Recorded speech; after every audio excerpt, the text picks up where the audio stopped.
Madame, Monsieur, bonjour et bienvenue en Bourgogne, en direct pour ce nouveau numéro de La Voix est libre. Une délégation de l'association des maires ruraux a manifesté mardi devant le Sénat au moment où Manuel Valls faisait son discours sur la réforme territoriale.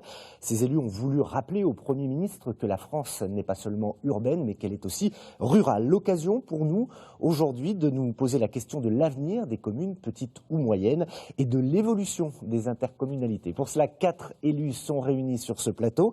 Bruno Bettenot, bonjour. Vous êtes maire d'Arceau et président des maires ruraux de Côte d'Or. Pierre Poyot, bonjour. Bonjour. Vous êtes maire de Viange, président de la communauté de communes de Liarnais et vous êtes également conseiller général de la Côte d'Or. Anthony Vado, bonjour. Bonjour. Vous êtes maire de Branches, président de la communauté de communes Cœur de Bresse, qui est toute nouvelle, qui date de cette année. Et Cyril Boulot, bonjour. Bonjour. Maire de Villeneuve-sur-Yonne, président d'une nouvelle communauté de communes aussi, celle du Villeneuviens, et conseiller général de Lyon. N'oubliez pas, comme d'habitude, vous pouvez vous aussi réagir ou poser vos questions à nos invités sur Internet, france3.bourgogne.fr ou bien sur notre page Facebook et sur Twitter, hashtag LVEL Bourgogne ou @F3 Bourgogne. Bruno Bettenot, vous avez participé à cette fameuse manifestation devant le Sénat mardi. Pourquoi est-ce que vous avez tenu à vous rendre à ce rendez-vous? Pour passer quel message? Le message qu'on a voulu faire passer au Premier ministre lorsqu'il présentait un des pans de la réforme territoriale devant le Sénat, c'était de lui rappeler que la France était variée et diverse à travers ses territoires, à travers sa population ou ses populations, et qu'elle reflétait aussi les départements, les régions. Et vous pensez qu'il ne le sait pas, ça, Manuel Valls? Il le sait, peut-être comme ça, mais après, dans le quotidien, dans la gestion du quotidien, c'est-à-dire le politique, c'est celui qui doit constater, appréhender, trouver des solutions. Et tout ça dans un intérêt général partagé. Et on en vient à quoi? Très rapidement, on en vient à la gestion du quotidien. Pour répondre à votre question, je pense qu'ils sont, de temps à autre, pour ne pas être méchant et pour en dire tout le temps, bien éloignés de la gestion du quotidien. Alors, il y a une question de Betty, je ne sais pas si elle est méchante, mais elle nous dit, en allant à Paris, les maires sont allés défendre leur chapelle, leur petit pouvoir, sans tenir compte de l'intérêt général. Pourquoi les citoyens, finalement, seraient-ils les seuls à participer à l'effort national pour redresser les comptes du pays? Est-ce que... Si vous permettez, on est monté à Paris, non pas pour défendre notre chapelle. Quoique, à la limite, notre chapelle, ce sont nos concitoyens, ce sont nos territoires, ce sont eux qu'on défend. Ce qu'on a voulu démontrer, c'est que l'organisation qui est mise en place aujourd'hui, elle a certainement au fil des temps besoin d'être revue, parce que l'évolution des temps, la modernité, les moyens de communication, les moyens de transport ne sont plus les mêmes. La technologie est passée par là. Il faut se souvenir que nos communes et nos intercommunalités, elles vivent depuis plus de 200 ans. Les communes, c'est 1803-1805. Et les intercos, via les premiers syndicats, c'était 1865. Donc c'est pas nouveau. Donc on sait travailler ensemble. Et puis sur la gestion financière, on en reparlera un petit peu plus tard. Je pense que beaucoup de choses sont dites sans connaître vraiment la réalité des choses. Cyril Boulot, le Premier ministre a dit quand même qu'il allait prendre en compte les spécificités locales. Est-ce que ça, c'est quelque chose qui vous a rassuré d'ailleurs les uns et les autres? C'est important, en effet, que le Premier ministre prenne compte de la diversité de nos territoires. Ici même, les 4 représentants, nous avons des territoires très différents, peut-être avec des orientations territoriales qui ne vont pas tous dans le même sens. Nous avons aussi nos points de vue différents. C'est normal que le Premier ministre entende ce qu'ont dit les élus, les associations d'élus. Après, entre la parole et les faits, nous serons là aussi pour regarder ce qui sera véritablement mis en œuvre. On a aussi l'habitude d'entendre à gauche, à droite ou au centre de grandes déclarations. Et les élus locaux que nous sommes, sur le terrain, engagés au quotidien, parfois nous voyons aussi quelques nuances avec les discours. Par rapport à ce que disait mon collègue et par rapport surtout à la question de votre internaute, l'effort exceptionnel des collectivités locales est là également.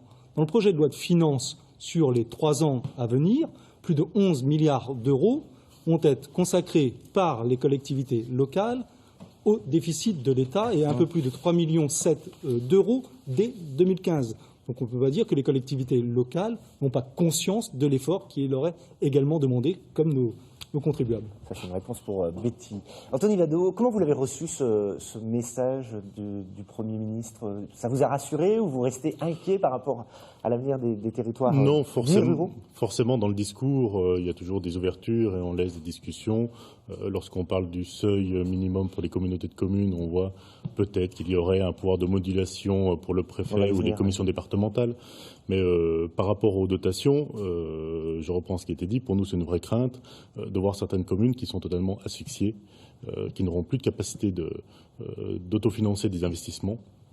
Enlever 30% de dotation, c'est ce qui est annoncé sur les 3 ans qui viennent, c'est vraiment enlever toute capacité à une commune de continuer à se développer, de faire travailler aussi ces entreprises locales, parce que si on se regroupe de plus en plus, les entreprises du bâtiment, des travaux publics, ne pourront plus forcément répondre à des marchés. Il y en aura certainement de moins en moins si on nous coupe tous les moyens que l'on pouvait avoir.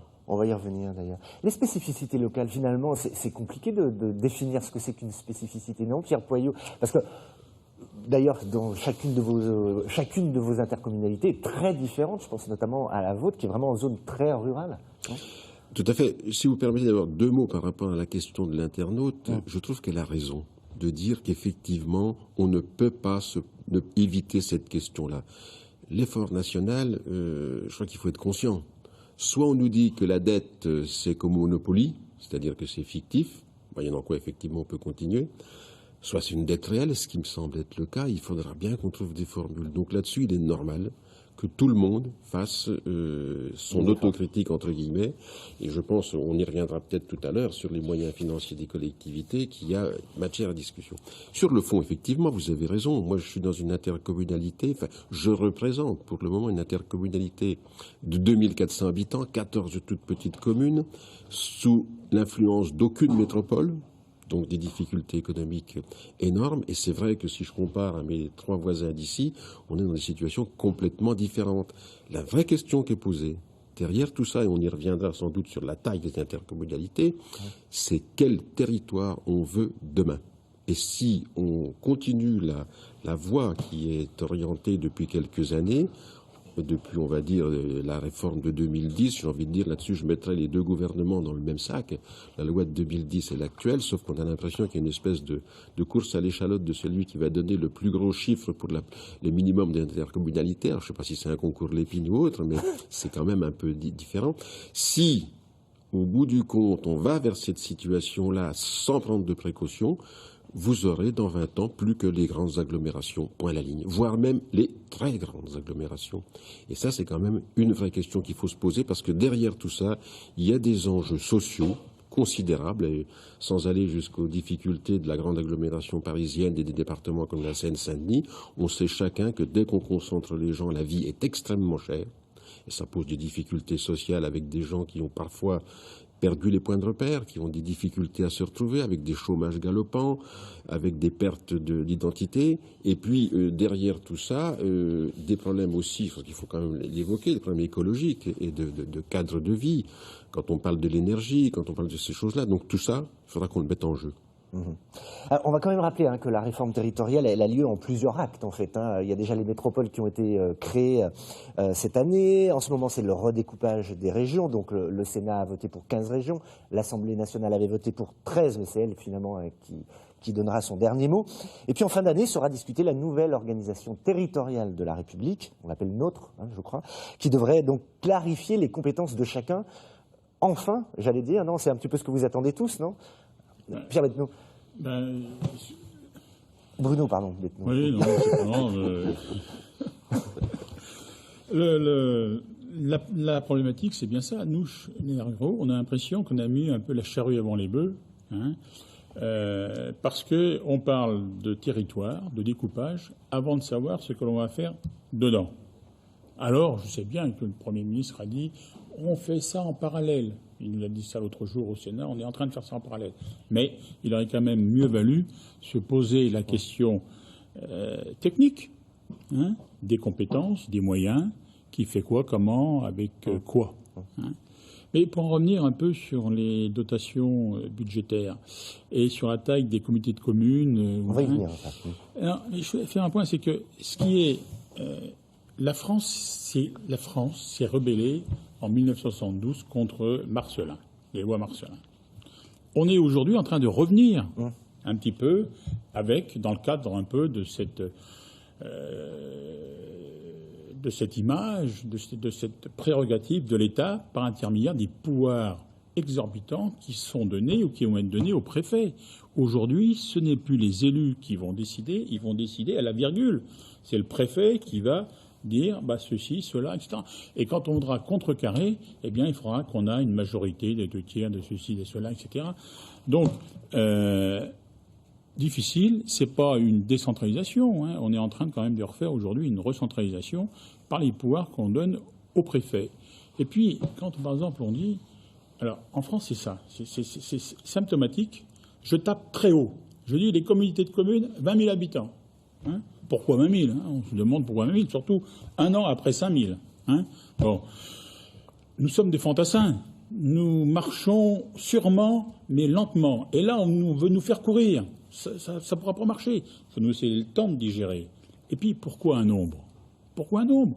Laissons les élus locaux décider entre eux de ce qui convient de leur territoire. La sanction, c'est les élections municipales. Bon. Et on tape haut, et puis après, on dit on va mettre des critères, on va mettre un peu de souplesse. Non. On enlève le fait de dire c'est 20 000 ou c'est... Et on laisse les élus aménager et choisir leur territoire en fonction de leurs difficultés. Vous êtes d'accord, vous, sur le fait qu'on laisse de moins en moins, finalement, le pouvoir de décision aux élus qui sont, eux, sur le terrain, aux élus locaux ?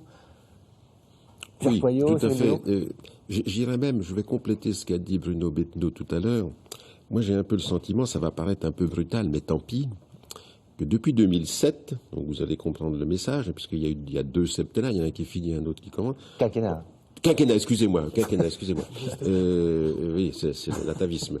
J'ai un peu l'impression qu'on élit un président de la République, et une fois qu'il est élu, il s'estime quasiment investi d'un pouvoir personnel unique. Et, au demeurant, il oublie très rapidement les promesses ou son programme, et on amène sur la table des projets de loi, et le Parlement se doit de se mettre le doigt sur la couture du pantalon et de dire amen à ce qui est proposé. il y a discussion, là, quand même. Oui, mon Dieu. Écoutez, je ne veux pas rappeler les événements récents ou ce qui s'était passé dans le précédent quinquennat pour faire le pendant. Vous avez vu que les parlementaires qui prennent des libertés d'action, que je trouve louables parce que chaque élu doit avoir sa propre analyse, on leur fait quelques difficultés. Je ne veux pas dire qu'on leur fait comme faisait l'Église avec Monseigneur Gaillot, qu'on les envoie dans un diocèse disparu, mais c'est presque ça. Et quelque part, il y a quand même un problème de démocratie. Et effectivement, on a le sentiment que aujourd'hui, la façon dont c'est fait, après avoir décentralisé en 2 étapes, il y a eu 82 et il y a eu 2004, me semble-t-il, aujourd'hui, on veut reprendre. Je voudrais rappeler un événement qui montre quand même que si on reste unis, c'est important. Dans le département de la Côte-d'Or, et Bruno Bettenot en faisait partie, me semble-t-il, avec moi, à la CDCI, on avait décidé d'avoir une position unique et que chaque élu qui siégerait représentant l'association des maires de Côte-d'Or s'était engagé par écrit avant d'y siéger à ne pas prendre de décision qui irait contre l'avis des territoires concernés, ce qui fait qu'au bout du compte, on a obtenu, je trouve que c'est une bonne chose, et la préfète de l'époque s'y était rangée, peut-être par choix, peut-être par obligation, je ne sais pas, mais peu importe, à faire qu'on n'obligeait aucune fusion non souhaitée. Quelque part, ça me paraissait une bonne chose. Donc, quelque part, même si on a le sentiment qu'aujourd'hui, comme est écrite la loi, qu'on voudrait un petit peu revenir au passage en force, quoi, il y a quand même des ouvertures qui permettront, je l'espère, aux élus. Et comme vous l'avez dit, les parlementaires sont en débat. Donc, on peut aussi espérer qu'ils vont avoir un peu de liberté de parole. On va y revenir dans un instant sur les fusions éventuelles des communes, parce qu'on sent bien que l'État voudrait que ça aille un petit peu plus vite. La taille des intercommunalités d'abord. Par exemple, alors vous avez une nouvelle communauté de communes qui fait 12 600, à peu près 13 000 habitants. Vous allez être obligé de revoir votre copie, a priori, très prochainement. C'est ça qui est difficile, hein, c'est qu'on tricote, on détricote. Hein. Parfois, certaines communautés de communes, l'exemple de mon voisin d'en face est à peu près identique à la mienne, mais du temps pour se mettre en place, pour faire naître un consensus, parfois même un compromis hein, sur les compétences qu'on va fédérer ensemble. Et le seuil vient un peu balayer, une fois qu'on a mis en place les choses, que la communauté de communes est en route. Hein. Donc on se retrouve face à cette épée de Damoclès hein, qui est au-dessus de nous. Donc c'est vrai que c'est difficile pour les élus de travailler. Sur les seuils, bon, bien sûr qu'il faut des seuils à un moment ou à un autre. Hein. Ce qui compte, à mon avis, avant tout, c'est quand même la cohérence territoriale. C'est le bassin de vie, c'est les projets économiques qui sont portés sur un territoire, c'est la carte scolaire, c'est la présence des voies de communication, c'est la présence d'un tissu industriel, c'est les habitudes, tout simplement, parce que je dis souvent, les populations font l'intercommunalité avant nous même, avant les élus, avant les décrets, avant les règlements. Les habitants ont l'habitude de se déplacer au collège, au lycée. Oui, on ne vit plus dans son seul l'hôpital. village hein, maintenant. Exactement. Ouais. Donc il faut des bassins de vie. Mais ce seuil est parfois à relativiser, parce qu'emmener un seuil de 20 000 au risque de détricoter quelque chose qui va marcher, ça peut être contre-productif. Le seuil, il est la même chose sur les régions. On n'arrête pas de nous dire qu'on a des régions en France qui ne sont pas assez fortes. Mais si on regarde sur les 21 régions continentales, en gros, on est à 2,9 millions d'habitants. Si on compare à côté de chez nous nos voisins italiens, nos voisins espagnols, nous sommes sur les mêmes chiffres. Et même si on va un peu plus loin sur les États fédéraux américains, la comparaison est souvent la même. Donc ce qui compte avant tout, c'est la cohérence territoriale, c'est l'aménagement, je dirais, du territoire. Et j'ai peur que ces critères d'aménagement du territoire passent parfois à la trappe par rapport aux réalités de nos terrains. Anthony Vadou, alors vous, nouvelle communauté de communes, vous êtes bien dans le rang, hein, 21 000 habitants, a priori, vous êtes Pour tranquille. on est dans vous le êtes rang, tranquille. mais, alors votre communauté de communes, elle s'appelle Cœur de Bresse. Cœur de Bresse. Franchement, la Bresse, ça a une certaine identité, c'est connu depuis l'extérieur, grâce au poulet notamment. Pourquoi ne pas avoir vu plus grand finalement et ne pas avoir aggloméré toute la Bresse? Parce qu'il y a d'autres communautés de communes à côté de chez vous qui ont aussi le nom Bresse. C'est compliqué pour les gens, non? Non, lors de la précédente mandature, bon, il y avait le seuil des 5 000 habitants, il y avait la question aussi des communes qui étaient encore isolées, qui étaient hors communauté de communes. Ce travail a été à peu près fait, plus ou moins bien fait. Mais il y a eu la fusion de Louhans et Château-Renaud qui n'a pas été facile. On va revenir là-dessus. Et effectivement, les élus, en Côte-d'Or, mais c'était le cas aussi en Saône-et-Loire, ont été à peu près écoutés. Et s'il n'y avait pas de consentement de la part des communes ou communautés de communes, il n'y avait pas de passage en force. Il y avait déjà des propositions pour faire une communauté de communes de Bresse bien plus large. Mais après, on est resté, on est passé de 9 sur le territoire de la Bresse-Bourguignonne, de 9 communautés de communes à 6. Effectivement, au cœur de Bresse, maintenant, a un peu plus de 20 000 habitants. Donc, on respecte le seuil maintenant. Mais bon, si dans 3 ans, on met un seuil, pourquoi pas, avec une prochaine mandature ou législature à 25, 30, 50 000, pourquoi pas? Parce que 50 000, je pense, ça sera peut-être... on n'y arrivera pas. Et autour de nous, beaucoup de territoires ruraux ont des communautés de communes entre 5, 10 000, 12 000, 15 000 habitants. Et même en se mettant ensemble, ils n'arrivent pas au seuil des 20 000. Donc ça demanderait encore que vous en une nouvelle révolution. Parce que pour nous, ça devient une révolution de remettre tous les 2 ans ou 3 ans. Pendant ce temps-là, on ne fait rien. On bloque le transfert de nouvelles compétences. On n'a pas le temps de travailler. Ça pollue tout le débat de savoir si on va fusionner ou non, le périmètre exact. Ça gèle beaucoup de choses et donc je pense qu'il faudrait arrêter ceci. Dans les départements où cela n'a peut-être pas encore été fait, peut-être qu'il faut encore améliorer la carte des intercommunalités. Mais chez nous, on demanderait plutôt une pause là-dessus pour nous laisser travailler un petit peu. Et nous laisser aussi le faire en bonne intelligence. On a des syndicats mixtes au-dessus de nous, qui regroupent pour l'aménagement du territoire, qui regroupent déjà ces communautés de communes. Laissons-nous le temps peut-être de transférer des compétences ces syndicats mixtes. Peut-être qu'un jour on les reconnaîtra comme communauté de communes, mais laissons-nous le temps et faisons-nous confiance. Pierre Poyot, alors une communauté de communes de 2400 habitants, c'est la taille de la commune de Granges. Du collègue, oui, effectivement. C'est viable?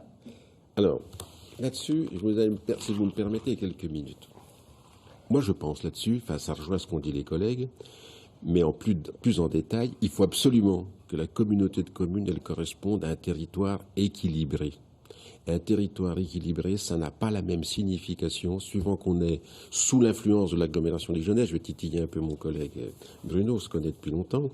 Ou bien qu'on est dans l'agglomération de Villeneuve ou de Louhans, ou qu'on est à Liernay dans l'agglomération de rien du tout. De Liernay. C'est pas vraiment une agglomération. Non. Mais, et ça, donc, ce que je regrette un peu aussi dans ce texte, et depuis le début, depuis la loi de 2010, c'est que la taille, il y a plusieurs façons de l'exprimer. La population, c'en est une, mais la surface, c'en est une autre. Par exemple, on aurait pu aussi évoquer ça. Alors, je sais, nous, on a échappé à la fusion parce qu'il y avait dans la loi de 2010, l'article 35, alinéa je ne sais plus combien, qui disait que ce seuil ne s'appliquait pas aux territoires avec des communes en zone de montagne. Heureusement. D'ailleurs, l'association des élus de la montagne plaide dans ce sens-là. Mais je vais vous donner un autre exemple. Il ne faut pas prendre en compte que l'affaire de la taille. Il y a aussi une question d'intégration. C'est-à-dire qu'il ne suffit pas de faire une communauté de communes. Si elle a très peu de compétences, ça sert à quoi d'autre qu'à faire des fonctionnements supplémentaires? Et ça rejoint d'ailleurs la question que posait l'internaute. Nous, dans notre petit territoire, certes il y a 2400 habitants, mais depuis sa création en 2003, on a pris la compétence affaires scolaires en totalité. On y reviendra tout à l'heure sur les rythmes. Investissement, fonctionnement, péri, para, pendant, dehors, enfin tout ce que vous voulez. On a pris la voirie communale en totalité et on a pris le développement économique en totalité. Vous allez me dire, dans votre territoire, c'est peut-être modeste, sauf que si on n'avait pas pris cette compétence et qu'on n'ait pas racheté, rénové, reloué 5 commerces de proximité, aujourd'hui, ils seraient tous fermés. Alors vous répondez peut-être à la question de Georgette qui disait justement, ou à la réflexion qui disait, ma communauté de communes n'arrête pas d'augmenter les impôts, je ne sais pas où elle habite, et je ne vois pas bien l'intérêt pour moi. Vous, qui êtes dans l'aire urbaine de Dijon, c'est encore une autre spécificité finalement pour la communauté de communes du Mirbellois dont Arceau fait partie, non? La communauté de communes du Mirbellois, c'est 21 communes, 9500 habitants à peu près. Trop petit. On est trop petit. Oh, trop petit, non. Mais selon les critères. Selon certains critères. Bon, on n'est pas dans le SCOT. Hein, donc dans le schéma. On n'est pas dans le schéma de cohérence territoriale. On n'est pas dans le Grand Dijon, etc. On est à la limite. On est limitrophe. Mais il y a une influence quand même de la ville sur. Non, voilà. Ouais. On a une influence de la ville, ce qui nous permet, nous, je dirais, de la deuxième ou la troisième couronne, d'avoir un dynamisme plus important que mon collègue Pierre sur sa communauté de communes, du fait de l'attraction, au niveau de l'urbanisme, au niveau même, si vous voulez. Mais on s'aperçoit aussi qu'on a eu certaines difficultés. Le Grand Dijon, une grande partie de sa fiscalité était basée sur la taxe professionnelle, sur les entreprises. Et lorsque nous, communes proches, nous voulions créer une zone économique, nous étions très surveillés, pour ne pas dire autre chose, très surveillés. Je me suis battu pour installer en 6-7 ans 14 entreprises sur notre commune. Sur la commune. Alors, les compétences, je comprends très bien que dans un territoire comme celui de Pierre, on essaye parce qu'il faut regrouper. Mais ça part d'un constat et d'une volonté locale. Si ces choses-là, elles ne sont pas intimement partagées par les élus et leur population, on a beau les imposer du dessus, on n'arrivera à rien. On sera sur du statu quo.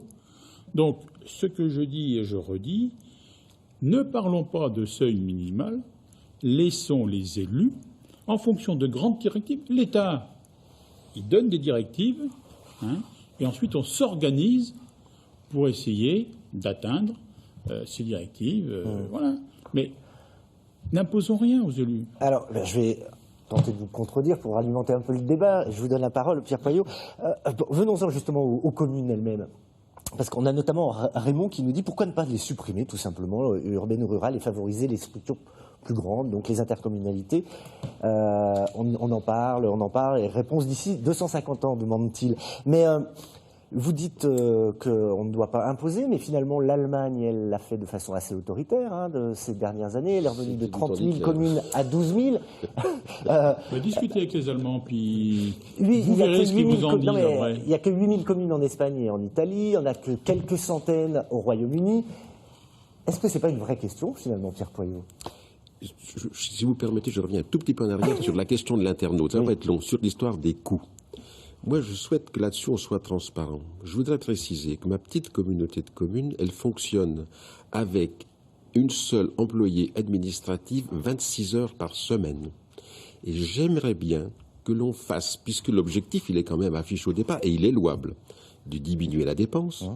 J'aimerais bien qu'on ait l'honnêteté et le courage de dire, est-ce qu'en augmentant la taille en population, j'insiste sur le mot taille en population parce qu'il y a d'autres tailles, est-ce qu'on va forcément baisser les coûts? Je prends un exemple très simple. Si on fait de très grandes communautés, ce n'est pas le cas de mes deux collègues parce qu'ils ont une grande population mais sur un territoire réduit.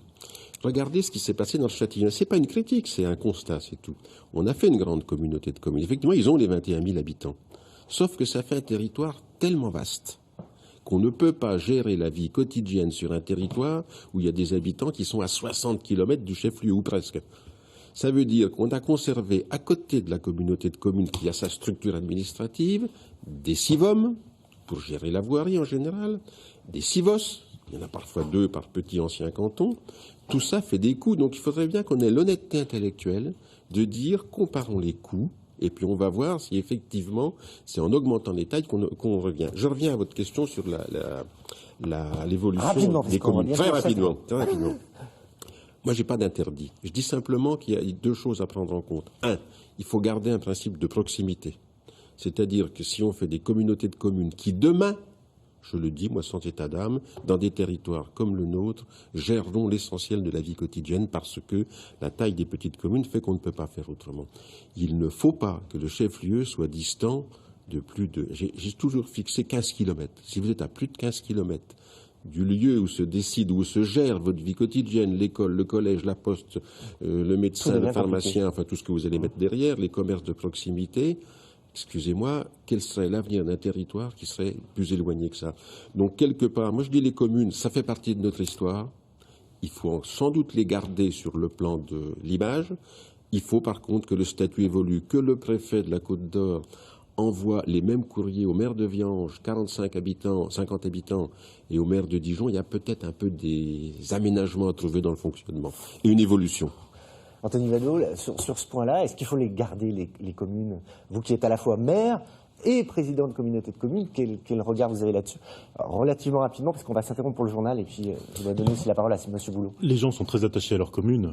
Après, il y a des dispositifs comme les communes nouvelles qui permettent à 2 ou 3 ou 4 ou, voilà, de se mettre ensemble, d'avoir une incitation financière pour ceci. Il faut que ça soit consenti. Sur la base de volontariat, les choses se font. Parfois, voilà, ça n'empêche pas qu'il y ait un débat au niveau préfectoral ou autre qui rassemble les élus autour de la table. Il faut souvent que les représentants de l'État le fassent, mais qu'on n'ait pas des seuils pour nous obliger, pour dire, voilà, après une taille d'une commune, c'est combien? C'est 500 habitants? C'est 50? C'est 1000? C'est 1500? On n'y arrivera jamais. Cyril Boulot, pas d'autoritarisme alors? Non, pas d'autoritarisme. Je pense qu'il faut du bon sens. Et les élus comme la population peuvent participer à ce bon sens et à cet intérêt général. Supprimer les communes, on ne nous a pas encore expliqué le bien fondé non plus de cette disposition. Alors on nous parle d'économie. Est-ce que dans les autres pays, si on compare, il y a plus d'économies avec moins de communes? C'est pas si évident que ça.